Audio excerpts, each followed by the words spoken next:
Hello guys, আমি Deep and welcome back to my channel Deep exclusive. So এখন আমি এই ভিডিওর মধ্যে বেসিক্যালি কথা বলবো দুটো বিষয়কে নিয়ে। আমাদের কালকি এডি 2898 এটির অ্যাডভান্স বুকিং কিরকম হচ্ছে ওটাকে নিয়ে কথা হবে, কিন্তু তার আগে আমি কথা বলবো অবশ্যই আমাদের মহাগুরুকে নিয়ে, অর্থাৎ মিঠুন চক্রবর্তীকে নিয়ে। এবং গতকাল থেকে একটা খবর কিন্তু মার্কেটে বেশ কিন্তু ঘোরাফেরা করছে, এবং সেই বিষয়টা হচ্ছে এই বছর দুর্গাপুজোয় অর্থাৎ 2024-এর পুজোয় মিঠুন চক্রবর্তী ভার্সেস মিঠুন চক্রবর্তী একটা কিন্তু ক্ল্যাশ হতে পারে। তো এই বিষয়টা কি, এটাকে নিয়ে একটুখানি কিন্তু খোলসা করাটা দরকার রয়েছে।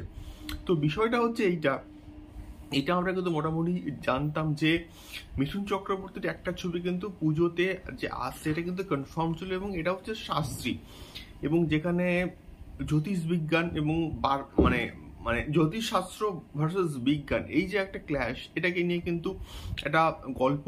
তো এখানে কাস্টিং কিন্তু হিউজ একটা কিন্তু কাস্টিং রয়েছে। তো এই একটা কিন্তু ছবিটা কনফার্ম ছিল, এবং তার পরবর্তীকালে এসবিএফ এর কিন্তু একটা ছবি যেখানে রাজ চক্রবর্তী কিন্তু ডিরেকশন দিয়েছেন, এবং যার নাম হচ্ছে সন্তান, এবং যেখানে ঋত্বিক চক্রবর্তীও কিন্তু রয়েছে মেন লিড রোলে।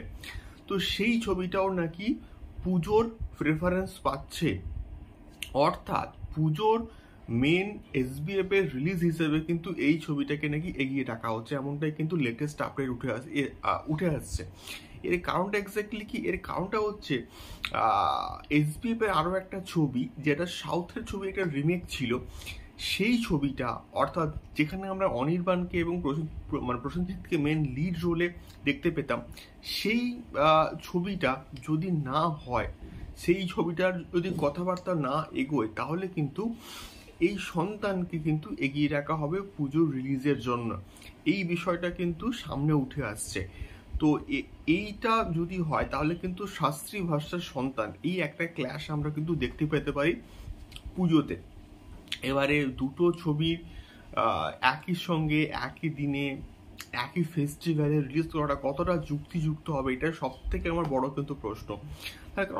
তার কারণটা যে মানে শাস্ত্রী বলি, সেটা কিন্তু অনেক দিন থেকে মানে প্ল্যান ছিল যে এটাকে তারা পুজোয় কিন্তু নিয়ে আসবে। সন্তান তো পরে একটা সিদ্ধান্ত হয়েছে।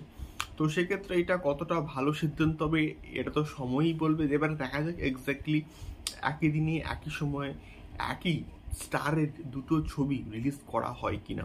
তোমাদের কি মতামত? এটা কি রাইট সিদ্ধান্ত হবে? অবশ্যই কিন্তু কমেন্ট করে শেয়ার করতে পারো। দ্বিতীয়ত আমি আসবো কালকি এডি 2898-এর অ্যাডভান্স বুকিং রিপোর্টকে নিয়ে। তো সত্যি বলতে এই সিনেমাটার অ্যাডভান্স বুকিং ট্রিমেন্ডাস লেভেলে কিন্তু হচ্ছে। আমি যখন ঠিক সকাল 9টার দিকে এই ভিডিওটা তৈরি করছি, তখন কিন্তু আমি দেখছি বুক মাই শো খুলে লাস্ট 1 ঘন্টায় 13K 14K এরকম কিন্তু টিকিট বুক হচ্ছে।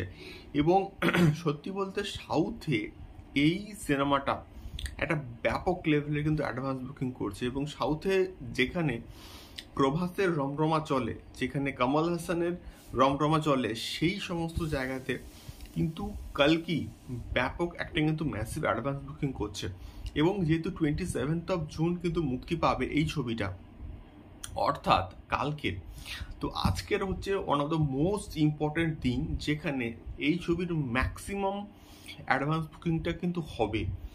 এবারে দেখা যাক লাস্ট অবধি কি সিনারিও দাঁড়ায়, এবং যেহেতু এটা একটা প্যান ইন্ডিয়া ছবি, হিন্দি মার্কেটে কেমন কি বিজনেস করে এটাই কিন্তু দেখার মতো মানে বিষয়পত্র হবে। বাট আমাদের ওয়েস্ট বেঙ্গলে, আমাদের কলকাতাতে কিন্তু প্রচুর শো পেয়েছে কালকি।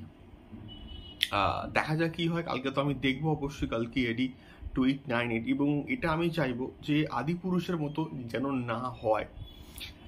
সো এটাই ছিল মেনলি বক্তব্য। তোমাদের কি ফিডব্যাক অবশ্যই কিন্তু জানিও কমেন্ট বক্সে কমেন্ট করে। দেখা হচ্ছে পরবর্তী ভিডিওতে। টাটা।